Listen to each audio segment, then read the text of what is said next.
বনি ইসরায়েলের একজন লোক ছিল যে ৯৯টি মানুষকে হত্যা করেছিল। সে তওবা করার চিন্তাভাবনা করছিল। তাই সে একজন আবিদের কাছে গেল। আবিদ ও আলেমের মধ্যে পার্থক্য আছে। আবিদ মানে যিনি সৎ ও সরল পথের উপর আছেন, কিন্তু তার ভিতর জ্ঞান, শরীয়তের গভীর জ্ঞান নেই, যেটা একজন আলেমের আছে। সেই লোকটি এই আবিদকে বলল, আমি ৯৯টা মানুষকে হত্যা করেছি। আল্লাহ কি আমাকে ক্ষমা করবে? আবিদ যখন এটা শুনলেন তখন বললেন যে, তুমি ৯৯টা লোককে খুন করেছ। আল্লাহ সুবহানাহু ওয়া তাআলা কিছুতেই তোমাকে ক্ষমা করবেন না। এখন সেই লোকটা আবিদকে খুন করে ফেলল। এই লোকটির কাছে মানুষ হত্যা করা এতটাই সহজ, পানির মতো। তার সাথে তার মতের মিল হয়নি বলে সে তাকে আবিদ মেরে ফেলল। সে তার ফতোয়া পছন্দ করেনি বলে তাকে মেরেই ফেলল। এরপরও সে তওবা করার জন্য উঠে পড়ে লাগল। তার অন্তরের ভিতর কিছু অংশ হলেও ভাল ছিল। সুতরাং এ সময়ে সে খোঁজ করল যে কাকে জিজ্ঞাসা করা যায়। সে জানতে পারল এক আলেমের কথা।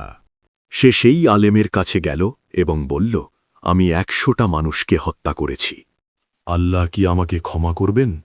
কিন্তু এই আলেম তাকে বললেন, হ্যাঁ, তোমার আশা আছে। তুমি যদি তওবা করো তাহলে আল্লাহ তা গ্রহণ করবেন, যদিও বা তুমি ১০০টি লোককে হত্যা করেছ। যদি আল্লাহ তোমার জন্যে তওবার দরজা খুলে রাখেন, তবে কে তোমাকে তা থেকে প্রতিরোধ করবে?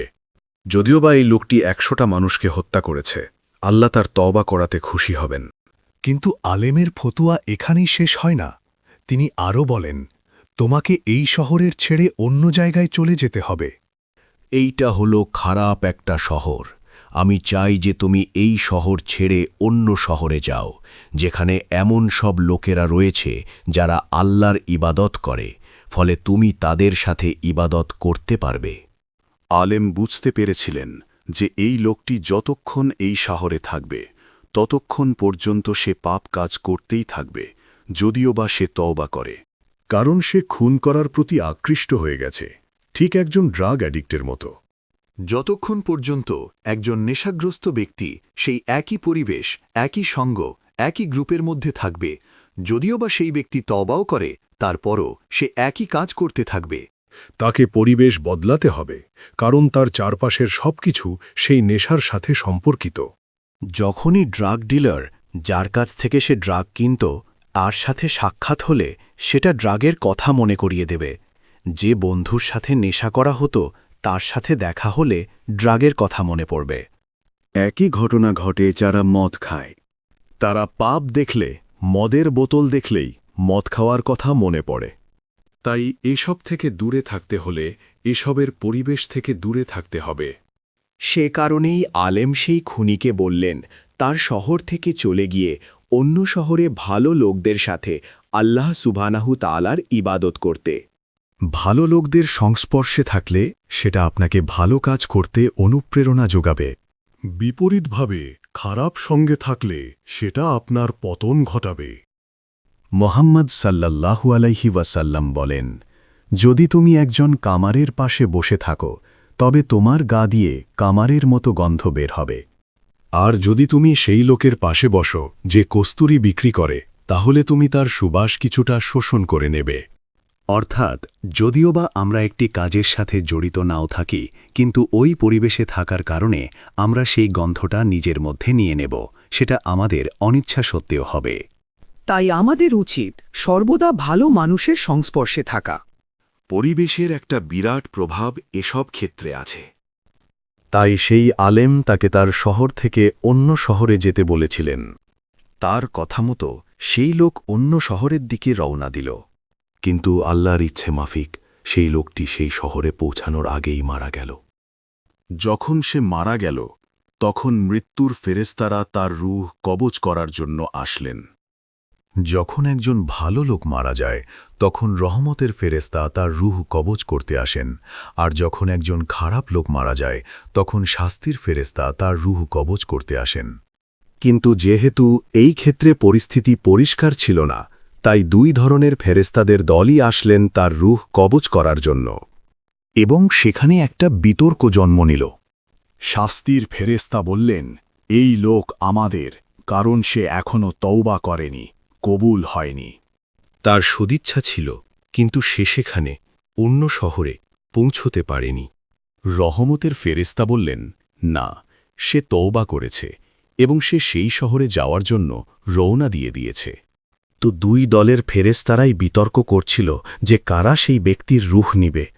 তাই আল্লাহ সুবহানাহু তাআলা এই বিতর্ক দূর করার জন্য তাদের কাছে আরেকজন ফেরেশতা পাঠালেন। তিনি তাদের বললেন, সে যেখানে মারা গিয়েছে সেখান থেকে উভয় শহরেরই দূরত্ব পরিমাপ করো। যদি তোমরা তাকে তার নিজের শহরের কাছে পাও তবে সে জাহান্নামী, আর যদি সে অন্য শহরের ভালো লোকদের নিকটবর্তী হয় তবে সে জান্নাতি। মোহাম্মদ সাল্লাল্লাহু আলাইহি ওয়াসাল্লাম বলেন, প্রকৃতপক্ষে সে নিজের শহরের নিকটবর্তী ছিল। তাহলে তার স্থান কোথায় হবে?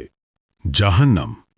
কিন্তু মুহাম্মদ সাল্লাল্লাহু আলাইহি ওয়াসাল্লাম বলেন, আল্লাহ সুবহানাহু ওয়া তাআলা জমিনকে নির্দেশ দেন তার এবং তার নিজের শহরের মধ্যকার দূরত্বকে বিস্তৃত করার এবং তার ও অন্য শহর ভালো লোকদের মধ্যকার দূরত্বকে সংকুচিত করার।